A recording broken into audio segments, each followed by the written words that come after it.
Good evening, everybody. Good evening here in the Václav Havel's library and also on YouTube, where we have our stream with our guest of honor. Please welcome Salman Rushdie. Hello. Hello there. Hi, everybody. Thank you. Mr. Rushdie, just since you're in the Václav Havel library, one of the things to say is I was very proud of the fact that a few months ago I was awarded here in New York a Václav Havel Award by the Václav Havel Institute here. You know, so I did know him a little bit, and I'm very, very happy to be able to say that too. And we thank you. We thank you for this reminder. We're going to focus today mainly on your new book, Knife. You mentioned. I have to start like this. Every interview that you had during the last 2 years after the unfortunate events started with a question, how are you? Yeah. So Well, how are you, Mr. Rushdie? I'm not so bad, thank you. I mean, I think, it's been, what, almost 2.5 years now. So, one of the things I learned is the incredible power of the human body for healing. You know?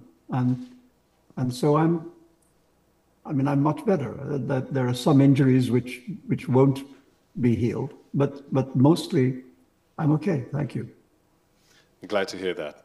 One of the things that you said in several occasions is that originally you didn't want to write a book like this, but at the end it was something that had to be done. Why? Well, because I couldn't think about anything else, really.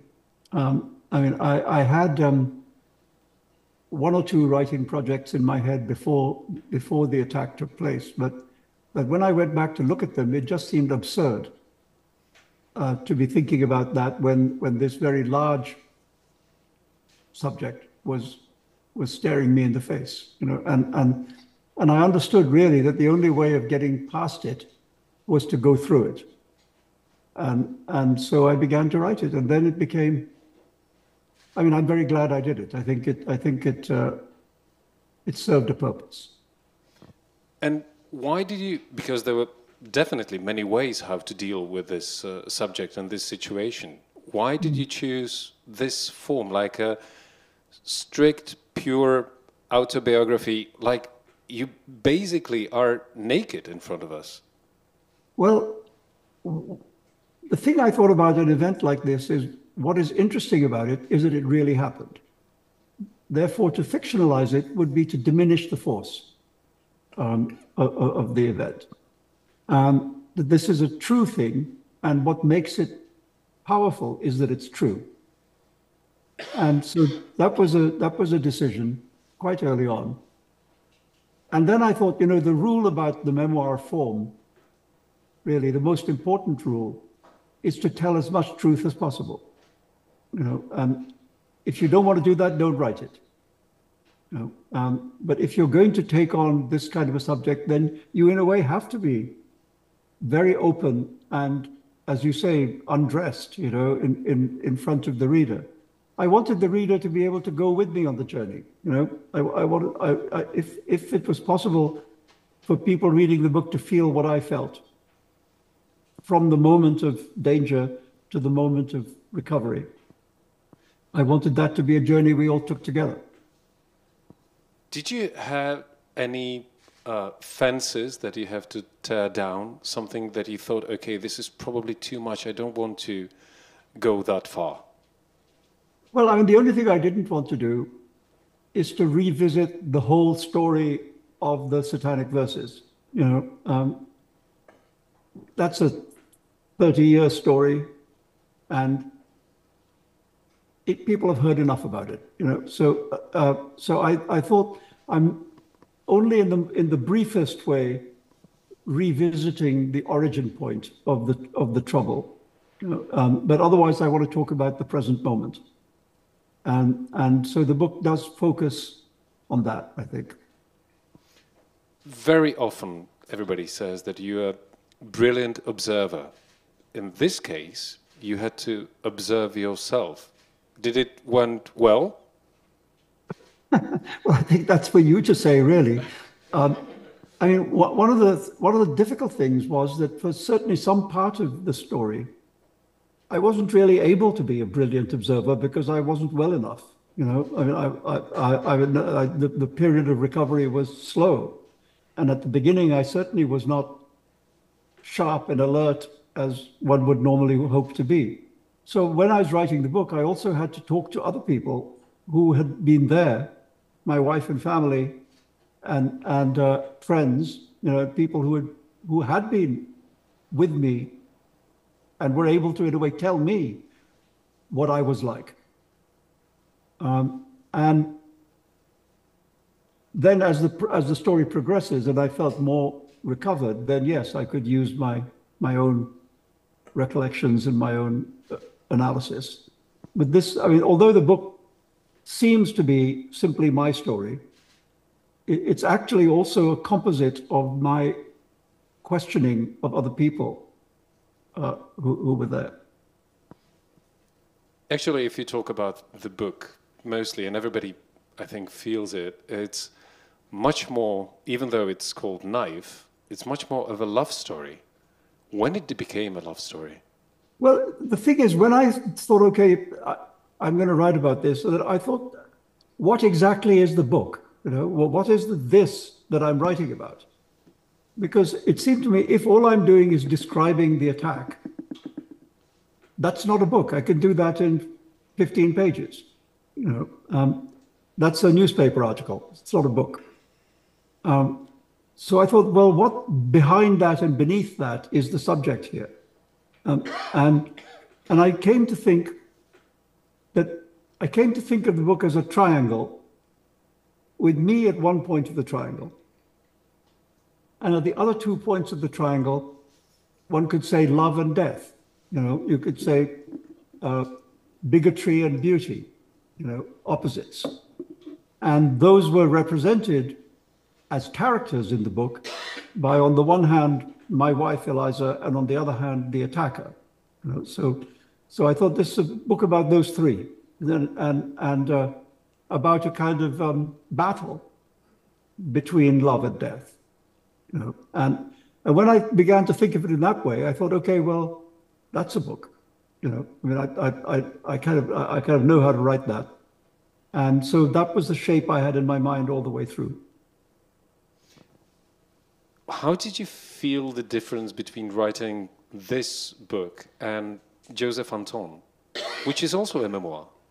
Yeah, but it's of a different kind. First of all, it's much longer. Obviously. I mean, it's actually the longest book I ever wrote. Longer than Midnight's Children, longer than the Satanic Verses, longer than The Ground Beneath Her Feet, which are the other three really long ones. And it deals with a much longer period. I mean, it deals with a period of more than 10 years, with also flashbacks to childhood and younger days and so on. So it's a much bigger canvas.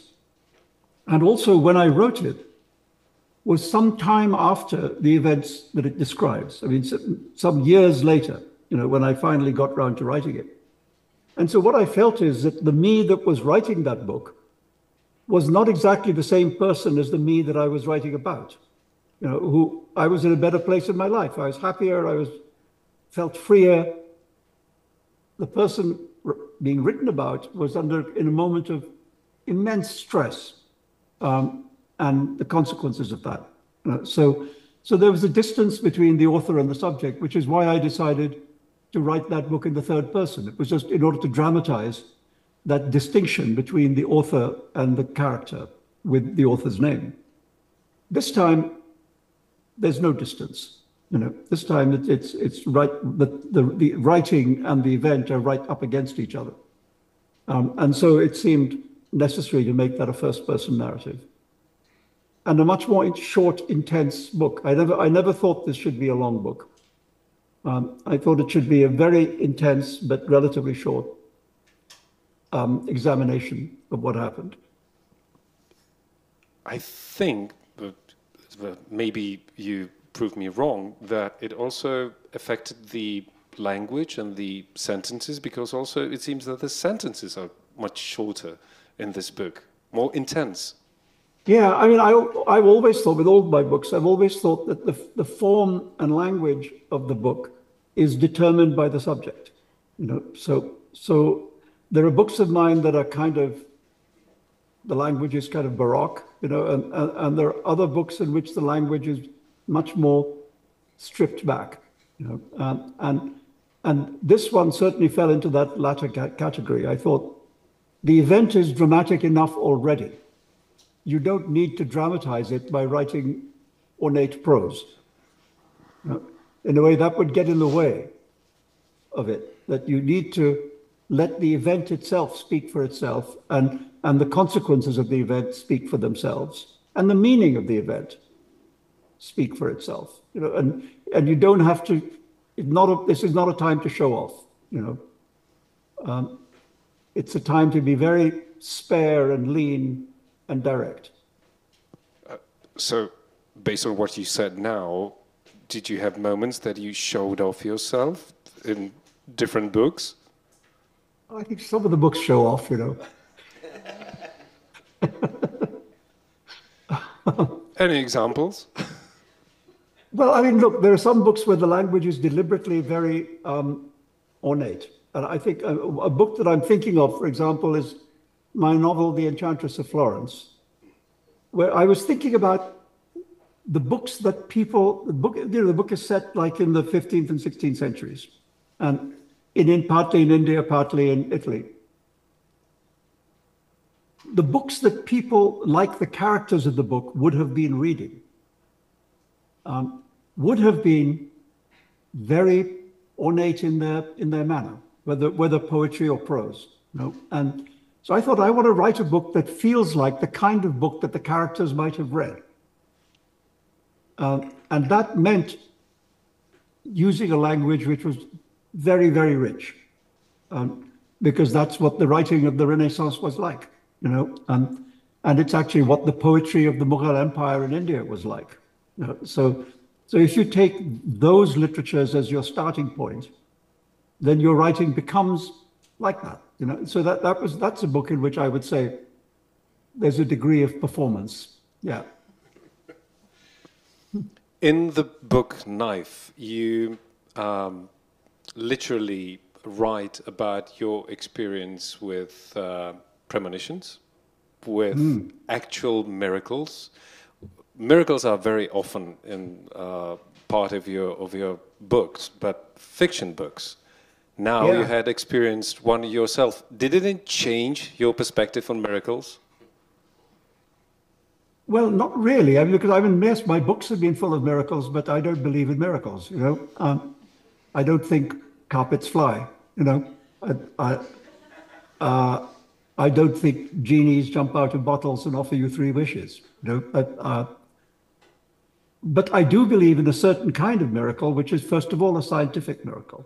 You know, and I think one of the things that saved my life was medical science. You know, and the surgery performed was of extraordinary quality, and I owe my life to that. There are also miracles which just have to do with happenstance. For example, on the day of the attack, it was a very beautiful day. There was sunshine and warm. If it had been rainy and thundery, the helicopter could not have flown. And if the helicopter hadn't been able to fly to my help that quickly, I would have died. You know, so I was actually saved by the weather because it was a sunny day. That's a kind of miracle. So yeah, I mean, I think about it in that way. I don't think about it supernaturally, you know. But I think even within the natural world, there are things which you can call miracles. Once you mentioned now the day, you are mentioning, and I have to read that, a half minute of intimacy in which life meets death. Is it something that still will still and every day be not only with you, but also with your next work? No, I don't think so. I think actually one of the benefits of having written this book is that it was a way for me to deal with the subject. You know, it was a way for me to deal with it in my, not only for the reader, but for myself, you know, and to be able to put it to one side. You know, so I do think that having written the book, I mean, you know, the book came out in English in April, and I guess I finished the book a year ago. You know, and since then, I don't have to think about it every day. You know, I do think there's one thing that is incomplete, which is that the trial has not yet taken place. And I do think that until that happens, and he is, one hopes, sentenced to a long period of incarceration, until that happens, it's difficult to finally draw a line under the story. You know, so that's still to come. I mean, I'd hoped that the trial would have happened by now, but I've learned a lot about the endless delays of the American legal system. Not only the American legal system. But especially the American legal system. I mean, there are people who are about to be president of the United States who have used that delay system very skillfully to push all the trials behind the election. And I find it amazing that a crime that was committed in the year 2022 will not reach the courts until the year 2025. That just feels frustrating. I have to ask, because you're talking about also how to make a line, leave something behind, but isn't this discussion or all the interviews about the book, touring with the book, the same issue? Yeah. No, I mean, it's demanding. Yeah, it is. And I mean, and there are things about what happened that I think about every day. I think about the loss of an eye every day. You know, I think about the malfunction of my left hand every day, you know, because it affects my ordinary being in the world. It affects the way I walk around my own home and how to type, you know, and things like that, things that I do every day. So it's not completely forgotten, because its real life consequences are present in daily life. But it's not emotionally, it doesn't have an emotional hold over me in the way that it did at the beginning. I will make a line now, so we don't stuck into only this subject. One of the things that is very characteristic for you is the fascination with history and with human knowledge. With all the things that are happening today in this world, does the meaning of the word truth change for you? Yeah, I mean, I think what's one of the characteristics of the last, I don't know, 20 years or so, has been a real assault on the truth. Well, in many places in the world, very much so in the United States, but elsewhere as well. And the damaging of the truth is one of the ways towards totalitarianism. If you can create a situation in which people don't believe anything they're told, or suspect the truth of everything they're told, it makes it possible for a dictator to present himself as the truth. And as long as you follow him, then he would argue you're doing the right thing. And that technique, it's the technique that Hitler used. Goebbels used that.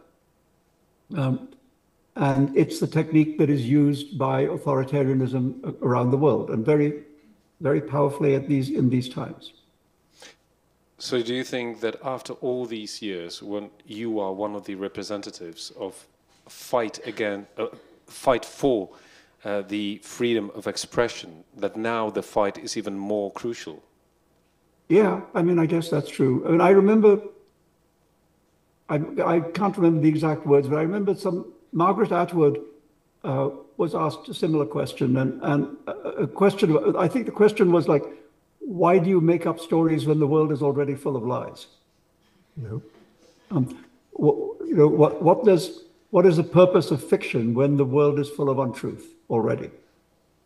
And I'll paraphrase her answer because I don't remember the exact words she used, but she said basically that although fiction and lies appear to be related, they're actually opposites. Because fiction, whatever techniques it may use, realistic or fantastic, fiction is always a journey towards the truth. It always seeks to be a journey towards the truth of some kind, the truth about human nature, truth about what we're like, why we do to each other what we do to each other, how we are beautiful, how we are ugly. Fiction is a journey towards the truth, whereas the lie is an obscuration of the truth. And so although they have certain superficial resemblances, they're actually opposites. And I think the same way, and I think that one of the purposes of fiction is to reveal truth. And actually, I'm quite glad, one of the things I'm glad about having finished this book is that I could get back to fiction. Congratulations, Mr. Rushdie, for this. We're going to use this opportunity because we're coming towards the end to ask our audience if you have any question. If you have a question, please raise your hand, and we'll also turn the camera towards the audience so Mr. Rushdie can see you. Yes, we'll give you the mic. Hello, audience. Yes. Can I be heard? Yes. Sir Rushdie, well, the first thing that I wanted to say is what a thrill it is to be able to ask you a question. And I also wanted to say, though I'm sure you probably know this already, if you don't, then you probably should, that you are a huge inspiration probably for a lot of the people in this room, but certainly for me. What you have done in your life has no doubt, well, quite obviously it has come at a huge cost to you personally. So my question for you is very simple, and I will confess I haven't had a chance yet to read the book, so if you answer this in the book, then you will forgive me, I hope. Sure. Was it all worth it? Oh, yeah. I mean, what else would I have done? I have no other talent. I couldn't be a football star or a painter. Well, it is as concise an answer as I was expecting. Thank you. And certainly I have no entrepreneurial skill. So I do this because there's nothing else I can do. And plus, I like it. So I think 22 books later, it would be a sad thing to regret one's life. I think I'm quite happy about it. Thank you. Well, thank you for what you do. Thank you very much for the question. Raise your hand if you have another question, please. And don't hesitate. This is quite a unique opportunity. We have a question here in the front, if we may ask for the mic. Thank you. Thank you. I will have a very short question. We mentioned the fact that we write with story and with language, but we also write and think with our body. So I would like to ask how the consequences of the attack actually change your way of writing, not just technically, but even your approach of your body with the world and with the language itself and the writing. Thank you. Well, yeah, good. It's a very good question. I mean, well, the physical problem was that my left hand doesn't work very well. And so using a keyboard becomes more difficult. My left hand has feeling in the thumb and index finger, but not really in the other fingers. So it makes it difficult to type. Other than that, well, for a long time, the physical consequence of the attack was, even when the wounds had healed, that there was an enormous reduction in physical strength and stamina. So it was very hard to work for any length of time. And I would get to 6 o'clock in the evening and I would be exhausted. So it took a long time for physical strength to return, and probably much longer than it took for the injuries to heal. Now I think it's pretty much okay, thank you. I mean, I'm pretty much back up to speed. I'm writing more, I think, to be completely truthful, I think I'm writing more slowly than I used to. I get less done in a day than I used to. That's okay, that might be good for the writing anyway. Thank you. Writing slowly, not a bad idea. Thank you for the question and the answer. And we have another one here, a question. Yeah? Oh, many questions. Okay, back. So you mentioned that the writing of your previous memoir was very much shaped by the time gap between the events that you were describing and when they were happening. Seeing as it's now been again a year since you've written the book, has how you think about the events of your life time period after the attack changed since this last year, since you've handed it off? I mean, not really. You know, as I said, the process of writing the book was a process of thinking very deeply, not only about the circumstances of the attack, but about the implications of the attack, and, if you like, the kind of philosophical dimension of this kind of intolerance and so on. Having worked through all that, I don't actually feel the need to think about it very much anymore. I'm trying to. I always, when I'm writing, I try to think about things I haven't thought about before.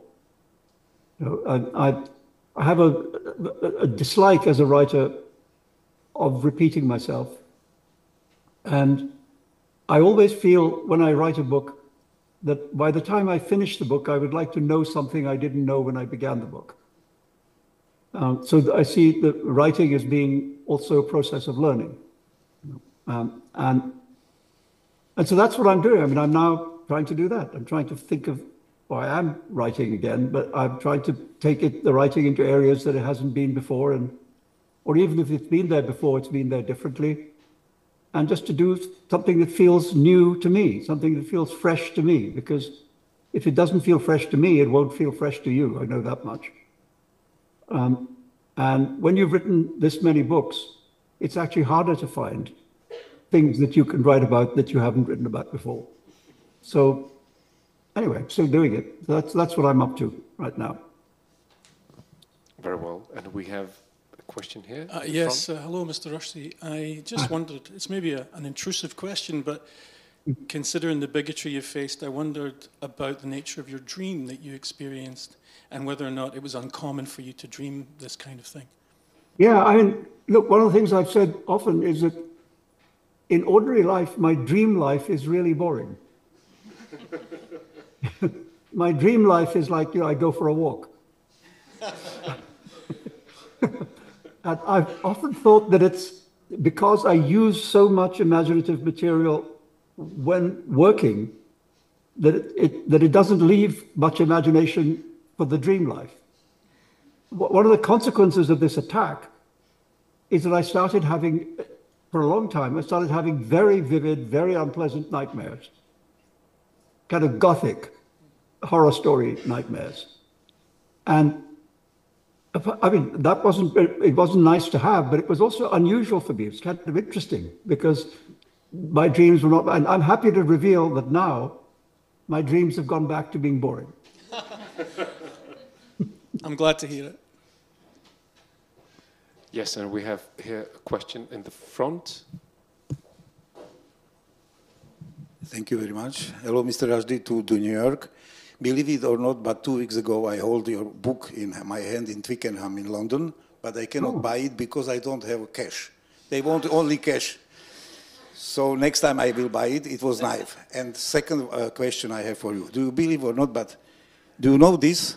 What is this? Then I can show it. What are you showing me? What is this?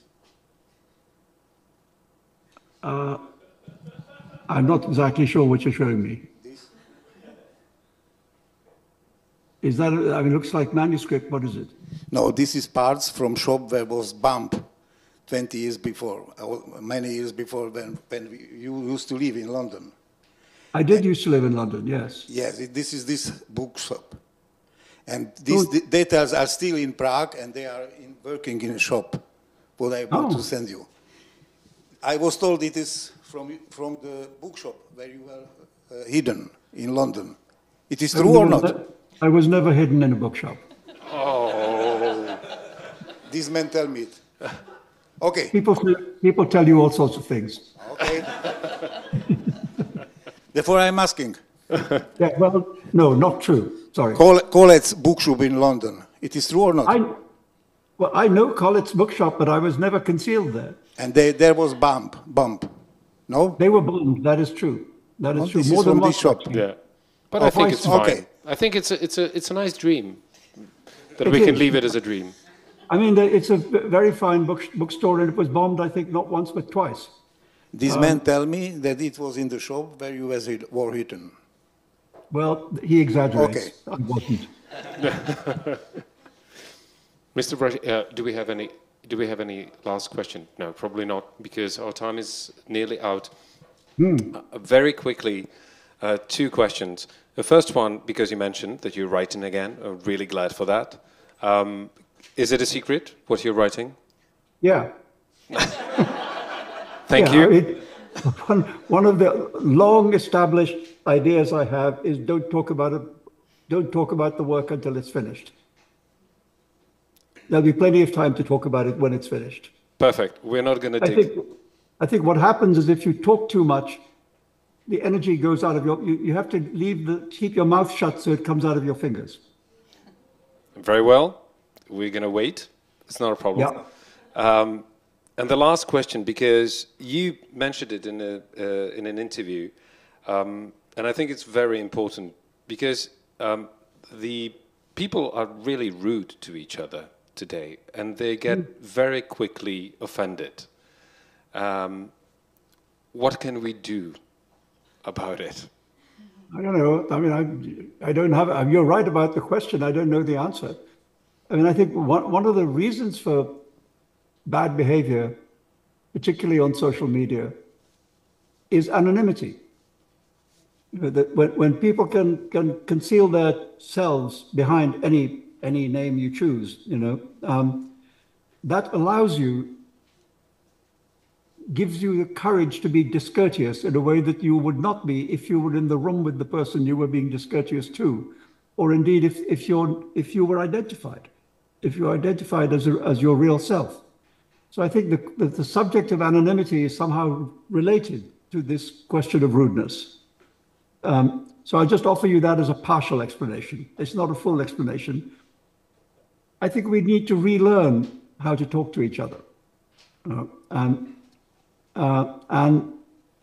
I hope we can. I mean, the world, meanwhile, shows no signs of doing that.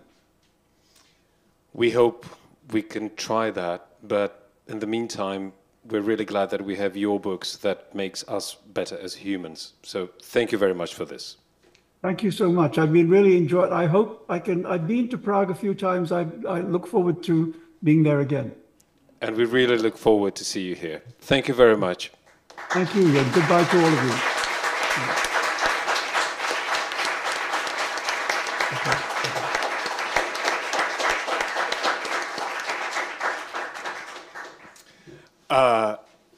I think now is the right time to ask a question. Can we speak Czech? Will everybody understand? Budete všichni rozumět česky? Doufám, že ano. Takže přesuneme se teď do češtiny. Ještě jednou vám všem moc děkujeme, že jste dnes večer přišli. Děkujeme také moc, že jste pokládali otázky. Teď vlastně máme půl hodinku, kdy já jsem nabádal mimochodem Martinu a Ladislava, aby se připojili, aby se také na něco zeptali, ale no dobře. Takže pojďme teď se věnovat samotné knize. Martino, ve chvíli, kdy vy máte za sebou v současné chvíli vlastně 2 přeložené knihy, s tím, že druhá je Nůž, na 3. pracujete, myslím tím knihy Salmana Rushdieho. Když jste překládala Nůž, tak narazila jste na něco, co vás vyloženě z hlediska tvorby Salmana Rushdieho překvapilo? To bych úplně neřekla, protože je to pořád ten Rushdie, jak ho znáte i z té románové tvorby a i z těch jeho prvních pamětí. Ten jeho styl zůstává vlastně pořád stejný, i když je to velmi osobní kniha, to nesporně. A právě ten jazyk, není to, co možná spoustu čtenářů, včetně mě, překvapilo v tom smyslu, že najednou, jako kdybychom dostávali opravdu takový velmi, velmi osobní deník, místy vlastně až takový naivistický. To je samozřejmě pravda, ale on to opravdu, a on to zmiňuje i přímo tady v té knize, že podle toho, o čem píše, tak si vybírá ten jazyk a skutečně je to tak, takže je to trošku chameleon v tomhle smyslu. Ladislave, jaký vy jste vlastně měl dojem z celé knihy?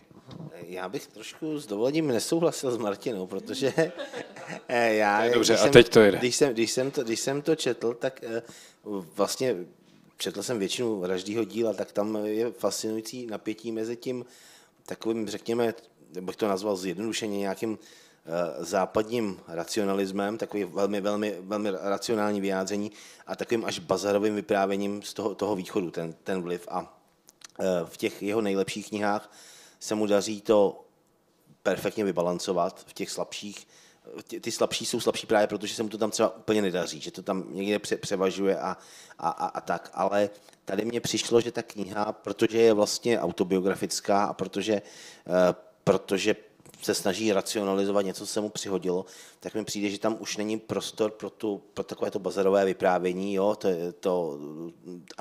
Ten barokní aspekt, jak zmiňoval, vršit různé metafory, ale že se naopak, souhlasím s tím, jak jsi říkal, až naivní, ale snaží se vlastně k věci pojmenovávat ty věci co nejpřímněji a vlastně to k tomu tématu velmi dobře sedí, protože si moc nedokážu představit, jak by tohleto pojímal prostě s velkou dávkou fantazie. Tam, že prostor pro tu fantazii není. Dám vlastně ano, Martina.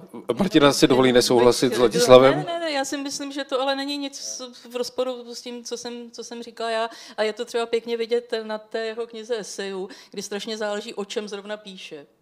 Takže samozřejmě, pokud píše o nějaký starým eposu ze staré Indie, tak je to úplně jiný druh jazyka, než když někde vystupuje na nějaké konferenci a mluví o svobodě slova. A přemýšlela jste právě jako překladatelka nad tím psaním v tom smyslu, že jste si říkala, ale skutečně to mám přeložit tak, aby to znělo, a teď nechci, aby to, protože Ladislav to i naznačil, ale nechci, aby to vyznělo špatně, ale aby to znělo tak banálně? No tak to já si tuhle otázku nekladu, prostě tak je to napsáno, tak já to musím přeložit.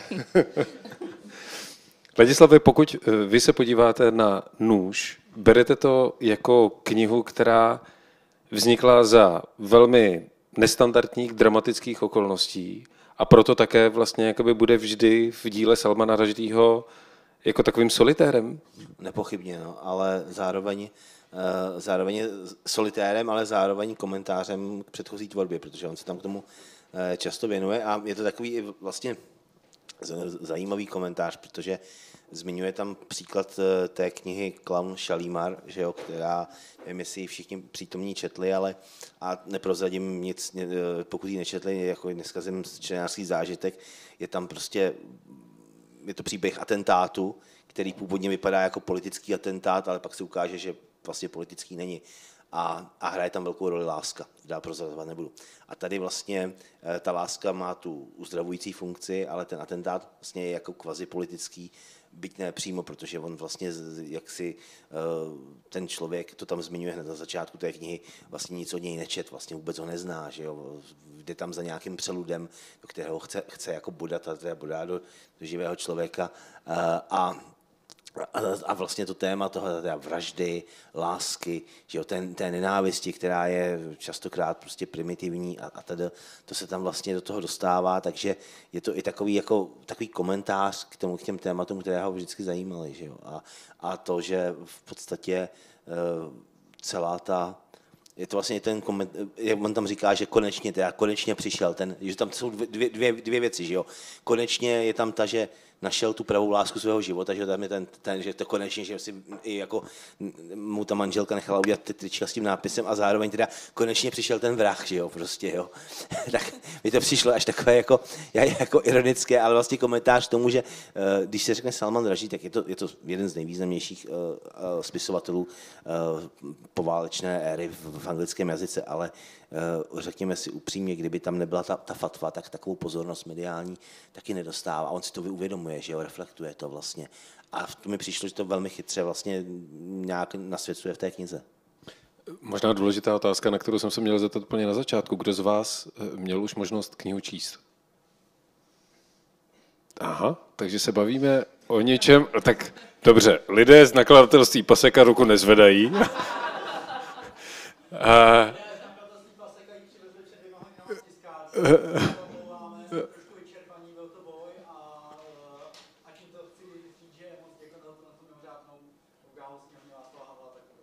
Tak,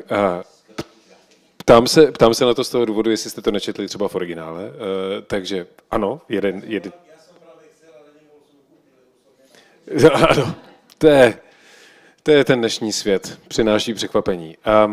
To znamená, že se bavíme vlastně o knize, kterou vy ještě v současné chvíli neznáte a možná právě pokud jste znalkyněmi a znalci Salmana Rushdieho, tak vás může překvapit. Martine, Ladislave, opravdu dokáže překvapit čtenářské a čtenáře Salmana Rushdieho? Já si asi netroufám vůbec odhadnout, koho překvapí nebo ne, ale máte pravdu, vy jste to zmiňoval sám, že samozřejmě mě taky některé ty pasáže přijdou až příliš naivní a můžete se jistě asi zeptat, jestli ta jeho pátá manželka je skutečně ta skvělá a nejlepší žena jeho života, ale to tak prostě je. Já doufám, že máme vypnuto už teda.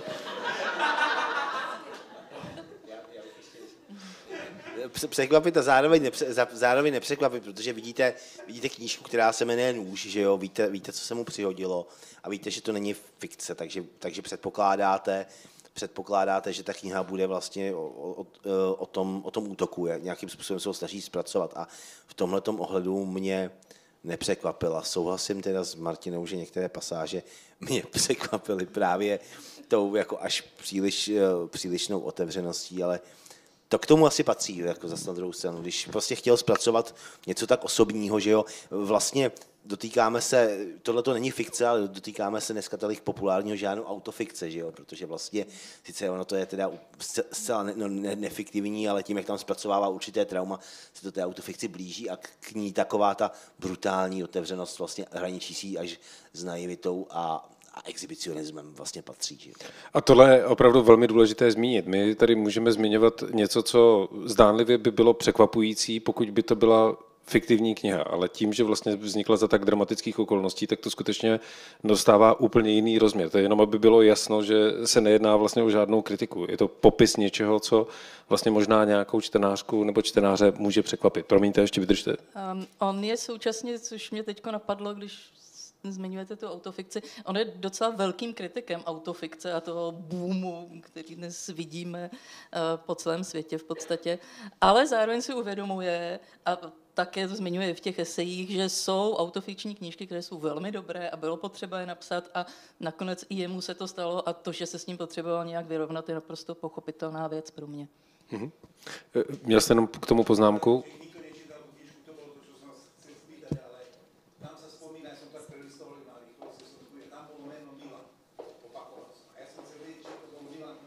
Áno.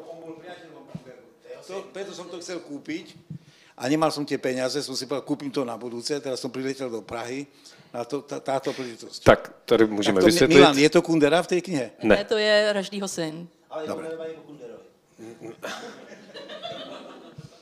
Tak, pokud bychom se přesunuli vlastně k osobnosti Salmana Rushdieho, Ladislav už to trošku naznačil i s tou, řekněme, introspekcí samotného Salmana Rushdieho, ale jak vy vnímáte jeho pozici právě v anglické literatuře po druhé světové válce, Ladislave? No, jako velmi silného autora, který nejprve britskou literaturu obohatil. Ono vlastně, že jo, on se profiloval nebo byl vnímán do určité doby jako britský autor. od určité doby, od toho románu Země pod jejíma nohama, ho kritika vnímá hlavně jako autora amerického, což není spojeno jenom s tím, že se do Ameriky přestěhoval, což pak reflektoval v tom románu, který se jmenuje Fear, což je zběsilost nebo zuřivost česky, ty si nejsem jistý. Ale i vlastně stylem psaní. Nicméně tohleto rozlišení podle mě už jako ztrácí smysl, protože ta anglofonní literatura se tak slila do jednoho celku, že vlastně nemá smysl rozlišovat, jestli je autor kanadský, americký nebo britský, ale každopádně k té vaší otázce určitě jeden z nejvýznamnějších autorů té poválečné scény, že jo, člen generace, která vstoupila do literatury někdy na konci 70. začátku 80. let, kam patří i jim zmiňovaná třeba Margaret Atwoodová a další. To jsou autoři, kteří mě dneska mezi 70. a 80. a kteří za sebou mají ohromné dílo, že jo, a kteří stále jsou vlastně literárně činní, takže buďme za to rádi. A myslím si, že to jeho, byť třeba to kritické hodnocení těch knih se bude časem lišit a proměňovat, tak určitě některé z nich, a nemusí to být v každé době ty stejné knihy, jo, ale určitě některé z knihy z toho ohromného díla tady navždy zůstanou a budou se k tím čtenářsky vracet. Když už jste to zmínil, kterou máte nejradši, nebo které? Já jsem říkal, může se to proměňovat. Jo? Já osobně teda... Teď ve vaší současné situaci? V mé současné situaci já mám stále nejradši dvě knihy, Děti půlnoci a Hamba. A v tom se neshoduju prakticky s žádným ze svých přátel, ani s velkou částí kritiky. Mně se právě líbí ta zběsilost, to Fury. To je útlá kniha, kterou napsal. Já jsem, kdyby nebyly otázky, tak bych se na to zeptal. Já ten napsal po té, když vlastně on se odstěhoval do Ameriky, což bylo vnímáno velkou částí britské intelektuální veřejnosti jako taková zrada, že když teda to bezprostřední nebezpečí pominulo, že jo, a on byl celou dobu chráněn britskou tajnou službou, tak je zradil a odešel do té Ameriky a stal se americkým spisovatelem, ale na mě z té knihy dýchá taková radost, vlastně objevení té Ameriky, která najednou je, a on to říkal i v rozhovorech, a i když tady byl na festivalu spisovatelů, najednou taková ta radost, že člověk po těch letech si prostě může vyjít ven, že jo, může jít po ulici a nedávno, nebo ne nedávno, ale teď, když jsem se připravoval na dnešní večer, tak jsem si tou knihou listoval a říkal jsem si, že a nějak jsem si vybavoval, co jsem tam čet a říkal jsem si, že mi vlastně jako furt líbí a že mi přijde, že je neprávem přehlížená a že možná její čas ještě přijde. Martino, vy jste, nemýlím se, že máte na kontě přes 40 knih přeložených? Já to úplně nemám spočítané, ale tak nějak. Bude to tak nějak. Kam vy byste zařadila na základě toho, co máte možnost jednak číst a samozřejmě také překládat Salmana Rushdieho? No, já bych se ještě, jestli můžu reagovat, tak na tom se rozhodně neskoneme. Mě teda ta zuřivost strašně štvala. Mě to hrozně lezlo na nervy. Přišlo mi to jako velmi exhibicionistická věc se spoustou popkulturních odkazů a vším tím. Chápu, že to právě bylo vyvoláno tou radostí z americké svobody, ale moje oblíbená kniha to není teda. Dobře, tak jste si řekla, která je vaše neoblíbená, kterou máte tedy oblíbenou? Určitě Děti půlnoci a z těch novějších je to právě asi ten Klan Shalimar. Mm-hmm. A teď, když se vrátíme k tomu, co pro vás znamená Salman Rushdie? Že je to jeden z těch nejvýznamnějších autorů, to si myslím, že je zcela nepochybné. A navíc hraje velkou roli v té postkoloniální literatuře. Myslím si, že do jisté míry asi i otevřel dveře dalším spisovatelům, kterých je dnes bezpočet. Jedna ze zajímavých věcí, když si člověk čte komentáře ke knihám Salmana Rushdieho, je, že mnozí říkají, že jednak samozřejmě vedle toho ještě musí mít pomoc internetu, aby si všechny odkazy vygooglili a pokud možno pochopili, o čem je řeč, což se shoduje s Umbertem Eckem a s dalšíma. A další věc ale, že se vlastně často musí k těm velmi košatým a komplikovaným souvětím vracet několikrát, aby pochopili jejich význam a že ani tak vlastně často nenajdou cestu k plnému pochopení celého textu. Máte pocit, že je potřeba se pročíst Salmanem Rushdiem, anebo je to kniha od knihy? Já si myslím, že ta moje pozice jako překladatelky je trošku jiná, protože se vždycky musíte podívat tomu spisovateli pod pokličku. Neřekla bych, že tam je problém s tím nepochopením, ale tam je úplně jiný problém, jak to potom převést, aby to bylo stejně srozumitelné i pro toho čtenáře, který to čte potom v češtině. Ale což je zase ale hezká práce a když překládáte takhle dobrého spisovatele, tak vás to posouvá dál. Je to pro vás motivace víc se snažit. A potom, protože já jsem si všimla, že tady někde v publiku sedí pan Jan Zelenka, tak ten mi rediguje ty knížky a to je také důležité mít dobrého redaktora. A když se vrátíme ještě k tomu překladu, je to větší dřina předkládat Salmana Rushdieho než jiné autorky a autory? No, jak se to vezme? Protože je to srovnatelné s těmi velkými autory, ale na druhou stranu, když překládáte knížku, která není příliš dobrá, tak tím, jak vás to nebaví, jak ten jazyk nešlape, tak ono je to někdy, vám to dá víc práce, paradoxně. A vy někdy překládáte knihy, které nejsou dobré? Samozřejmě někdy. No, děkuji. Ladislave, jak je to s čtenářstvím u Salmana Rushdieho? No já jsem nikdy Salmana Rushdieho nepřekládal, takže si můžu dovolit ten čtenářský luxus, když mi to nedává smysl, tak klouzat jenom po těch souvětích a nesnažit se jako dobrat úplně jejich nitra. Promiňte, ještě v originále nebo v překladu? Já většinou jsem to četl v originále, ale některé knihy jsem četl, jako srovnával jsem je, buď to, když jsem psal recenzi, tak jsem srovnával překlad a nebo ze zájmu jsem si to četl, ale já bych řekl třeba, to bych souhlasil s tím, co říkal Salman Rushdie v tom rozhovoru, že třeba u takové té čarodějky z Florencie mě vlastně ty dlouhé věty a ten barokní jazyk, barokizující, byť je to z renesance, vůbec nepřijde samoučelný, tam to dává smysl a tam si to skutečně z rozkoší čtenářsky jako užijete. Naopak třeba, kdybych teda měl být konkrétní u takové knihy, jako je ten Zlatý dům, že ten Golden House, tak tam mi to přišlo vlastně takové divné, že to vlastně tam ani jako nepatřilo. A tam jsem teda musím přiznat, že tam tomu velké čtenářské úsilí nevěnoval. Jo. A takže asi pro mě jako pro čtenáře to bylo knihu od knihy. No. A nemůžeme se nedotknout satanských veršů. Kde vlastně, když pomineme, i když samozřejmě je to zcela formující z hlediska jak osobnosti, tak bohužel životního příběhu, ale i kariéry Salmana Rushdieho, tak ale když to vezmeme pouze z literárního hlediska, tak pro vás, Ladislave, satanské verše? Někde asi uprostřed. Neřekl bych, že nejslabší kniha, ale mezi těch pět nejoblíbenějších od Salmana Rushdieho bych je nezařadil. Ale to může být subjektivní. Jo? To může být čistě tím, že mě prostě téma Koránu tolik nezajímá, nebo zajímá mě podstatně méně než ta témata, která řešil v těch jiných knihách, třeba Maurův poslední dech nebo takhle. Jo. Takže to zase vytýkám před závorku, že to může být velmi subjektivní, ale mezi těmi pěti nejoblíbenějšími je nemám, ale znám spoustu lidí nebo spousta mých přátel je má jako úplně nejvýše.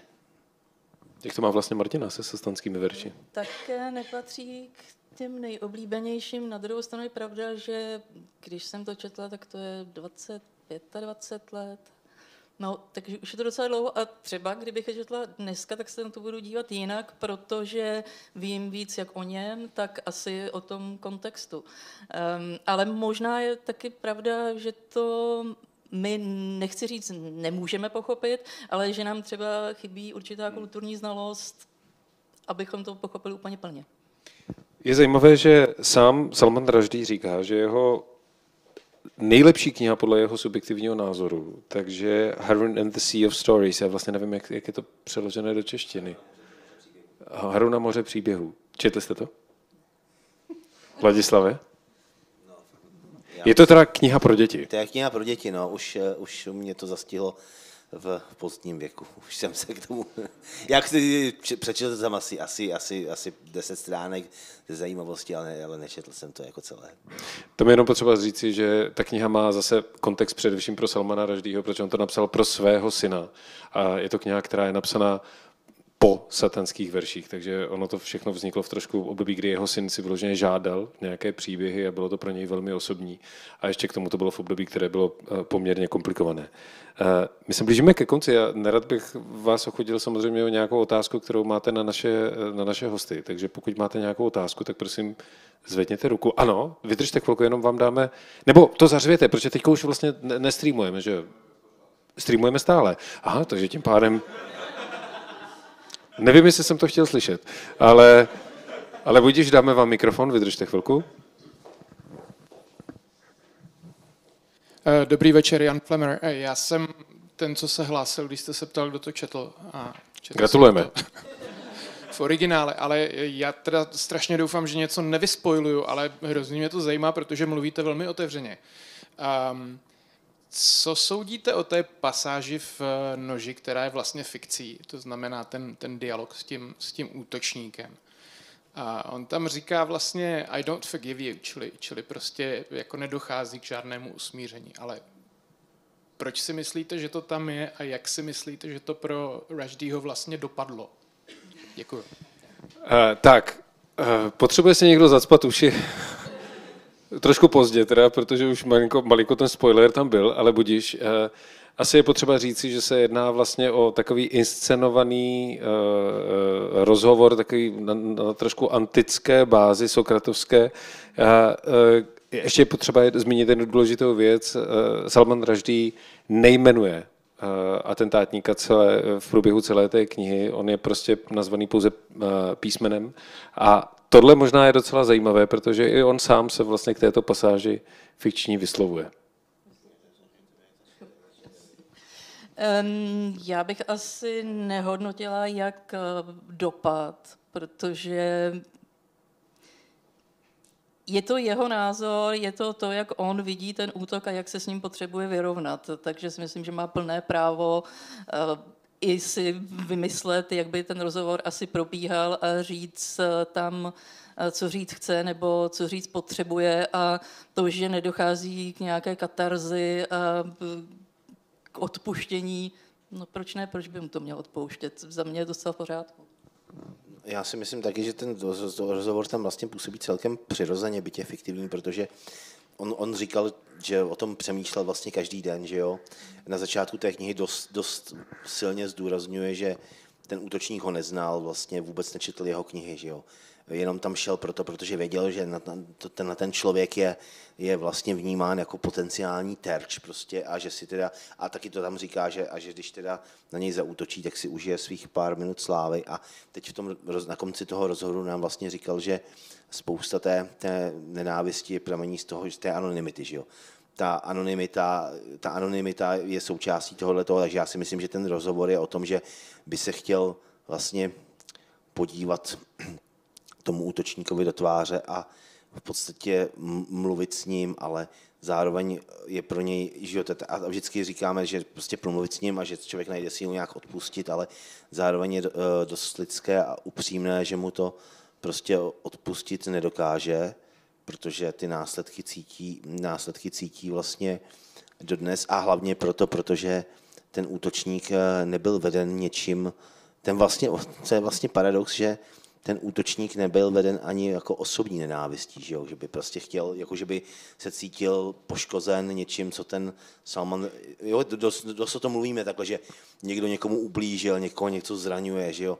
To útočníka nezraňoval, ten byl skoro negramotný, ten vůbec nevěděl, co Rushdie píše, že jo, toho se nic dotknout nemohlo, ale prostě přišel tam jenom proto, že tam věděl, že tam bude ten slavný autor, prostě, který ho chtěli desítky let zabít a jemu se prostě naskytla ta příležitost v tom, že prostě jaksi ta bezpečnostní opatření nebyla dostatečná a on toho využil, takže ten rozhovor, myslím si, že to je rozhovor, který je jednak teda fiktivní, abych to ukončil, jednak je fiktivní, ale jednak to musel být rozhovor, který si tomu Rushdiemu vlastně asi honil v hlavě každý den, když o tom přemýšlel. Já bych jenom dodala, že na mě by vlastně působilo nevěrohodně, kdyby tam tvrdil, že mu odpustil, protože já si umím představit takové odpuštění třeba u hluboce věřícího člověka, ale on se nijak netají tím, že není věřící. A také je potřeba zmínit, že v jakémkoliv rozhovoru Salman Rushdie víceméně připomíná, že ten soud ještě stále neproběhl. To znamená, že i on vidí určité uzavření celého toho procesu právě i v tom odsouzení toho vlastně obžalovaného. Ano, pokud se nic nezměnilo, a myslím, že asi ne, protože ten soud má skutečně probíhat, tak on ten útočník totiž tvrdí, že je nevinen, přestože tam bylo tolik svědků. Ale on tedy Salman Rushdie říkal, že vyjadřoval podiv nad tím, že vlastně ten útok se stal v roce 22 a že je možné, že v roce 25 není ještě odsouzený, tak říkal, že se těší do Prahy, tak mu tak ukážeme nějaký soudní případek, že u nás. Na to jsme také trošku narazili, ale tak máme nějaké podobnosti s tou supervelmocí. A nějaká další otázka, protože teď jsme opravdu v závěru, tak pokud žádnou otázku nemáte, tak my moc děkujeme Martině Neradové za překlad i za to, že s námi tady dnes byla a děkujeme moc Ladislavu Nagymovi. Děkujeme a děkujeme vám.